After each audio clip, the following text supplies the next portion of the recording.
હવે સમાચારો વિસ્તારથી. નાના બાળકોના આત્મવિશ્વાસને જગાડવા માટે વિવિધ સ્કૂલમાં સાંસ્કૃતિક તેમજ વિવિધ પ્રવૃત્તિ સાથેના કાર્યક્રમોનું આયોજન કરવામાં આવતું હોય છે.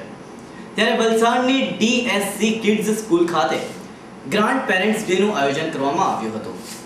આ કાર્યક્રમ દરમિયાન સ્કૂલના નાના ભૂલકાઓએ ફિલ્મી ગીતો પર ડાન્સ કરીને હાજર રહેલા પોતાના દાદા દાદી, નાના નાની અને સ્વજનોના દિલ જીતી લીધા હતા.